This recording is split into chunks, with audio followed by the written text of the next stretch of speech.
Hi there, my name is John Green, this is Crash Course World History, and today we're going to talk about Alexander the Great. A quick biography of Alexander of Macedon, born in 356 BCE, died in 323 BCE at the ripe old age of 32. Alexander was the son of King Philip II, and when just 13 years old, he tamed a horse no one else could ride named Bucephalus, which impressed his father so much that he said, "O thy son, look thee out at a kingdom equal to and worthy of thyself, for Macedonia is too little for thee." By that time, he was already an accomplished general, but over the next decade, he expanded his empire with unprecedented speed, and he is famous for having never lost a battle. I think we all want to leave a legacy. We want to be remembered. We want to be great.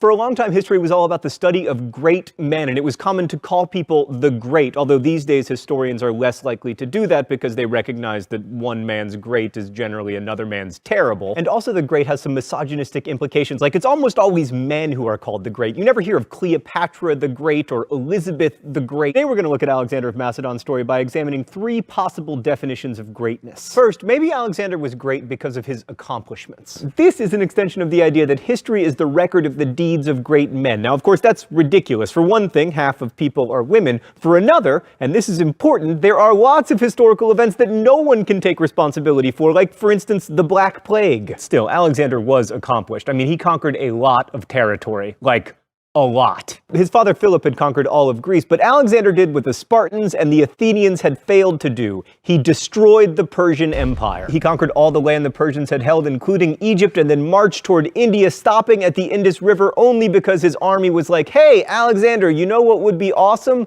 Not marching." Also, Alexander was a really good general, although historians disagree over whether his tactics were truly brilliant or if his army just happened to have better technology, specifically these extra long spears called sarissas. But much of his reputation as a general, and his reputation in general, anybody? Puns? Maybe I should stop? Okay. Is because of Napoleon. Napoleon, like many other generals through the millennia, was obsessed with Alexander the Great, but more on that in a moment. That said, Alexander wasn't very good at what we might now call empire building. Alexander's empire is definitely visually impressive, but it wasn't actually much of an empire. Like, Alexander specialized in the tearing down of things, but he wasn't so great at the building up of institutions to replace the things he'd torn down. And that's why pretty soon after his death, his empire broke into three empires called the Hellenistic kingdoms. Each was ruled by one of Alexander's generals, and they became important dynasties: the Antigonids in Greece and Macedonia, the Ptolemies in Egypt, the Seleucids in Persia, all of which lasted longer than Alexander's empire itself. A second kind of greatness, maybe Alexander was great because he had an enormous impact on the world after his death. Like King Tut, Alexander the Great was amazingly good at being a dead person. Let's go to the thought bubble. So after Alexander of Macedon died, everyone, from the Romans to Napoleon to Oliver Stone, loved him, and he was an important military model for many generals throughout history, but his main post-death legacy may be that he introduced the Persian idea of absolute monarchy to the Greco-Roman world, which would become a pretty big deal. Alexander also built a number of cities on his route that became big deals after his death, and it's easy to spot them because he named most of them after himself, and one after his horse. The Alexandria in Egypt became a major center of learning in the classical world and was home to the most amazing library ever, which Julius Caesar probably accidentally burned down while trying to conquer a bunch of land to emulate his hero, Alexander the Great. Plus, the dead Alexander had a huge impact on culture. He gave the region its common language, Greek, which facilitated conversations and commerce. Greek was so widespread that archaeologists have found coins in what is now Afghanistan with pictures of their kings with the word king written beneath the pictures in Greek. This is also why, incidentally, the New Testament was eventually written in Greek. Although Alexander was mostly just conquering territory for the glory and heroism and greatness of it all, in his wake emerged a more closely connected world that could trade and communicate with more people more efficiently than ever before. Alexander didn't make those things happen, but they probably wouldn't have happened without him. Okay, a third definition of greatness. Maybe Alexander is great because of his legend. Since no accounts of Alexander were written while he was alive, embellishment was easy.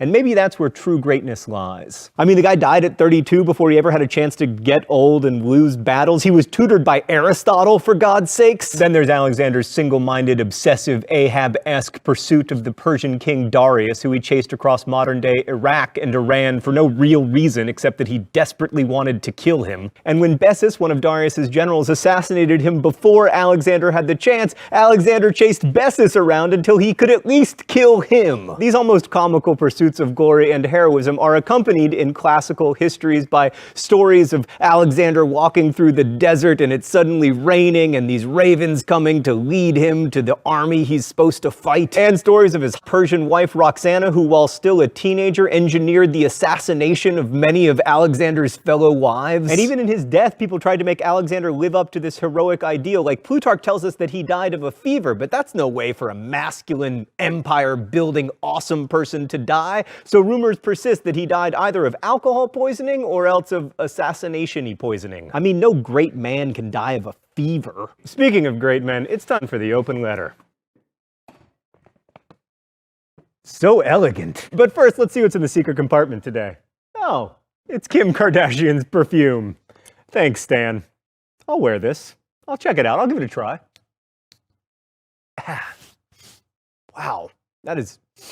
An open letter to the ladies. Hello, ladies. You've really been unfairly neglected in Crash Course World History, and also in world history textbooks everywhere. Like, there will be a whole chapter exploring the exploits of great men, and then at the end there will be one sentence that's like, also, women were doing stuff at the time, and it was important, but we don't really know what it was. History has been very good at marginalizing and demeaning women, and we're going to fight against that as we move forward in the story of human civilization. Ladies, I have to go now because my eyes are stinging from the biological weapon known as Kim Kardashian's gold. Seriously, don't wear it. Best wishes, John Green. So in Alexander the Great, we have a story of a man who united the world while riding a magical horse only he could tame across deserts where it magically rained for him so that he could chase down his mortal enemy and then leave in his wake a more enlightened world and a gorgeous, murderous wife. But of course, it's not just Assassin's Creed and Call of Duty that celebrate the idea that ennobled violence can lead to a better world. And that takes us to my opinion of how Alexander really came to be great. Millennia after his death in 1798, Napoleon invaded Egypt not because he particularly needed to invade Egypt, but because he wanted to do what Alexander had done. And long before Napoleon, the Romans really worshipped Alexander, particularly the Roman general Pompey, aka Pompeius Magnus, aka Pompey the Great. Pompey was so obsessed with Alexander that he literally tried to emulate Alexander's boyishly disheveled hairstyle. In short, Alexander is great because others decided he was great, because they chose to admire and emulate him. Yes, Alexander was a great general. Yes, he conquered a lot of land. We made Alexander great, just as today we make people great when we admire them and try to emulate them. History has traditionally been in the business of finding and celebrating great men, and only occasionally great women. But this obsession with greatness is troubling to me. It wrongly implies first that history is made primarily by men, and secondly that history is made primarily by celebrated people, which of course makes us all want to be celebrities. Thankfully, we've left behind the idea that the best way to become an icon is to butcher people and conquer a lot of land, but the ideals that we've embraced instead aren't necessarily worth celebrating either. All of which is to say, we decide what to worship and what to care about and what to pay attention to. We decide whether to care about the situation. Alexander couldn't make history in a vacuum, and neither can anyone else. Thanks for watching. I'll see you next week.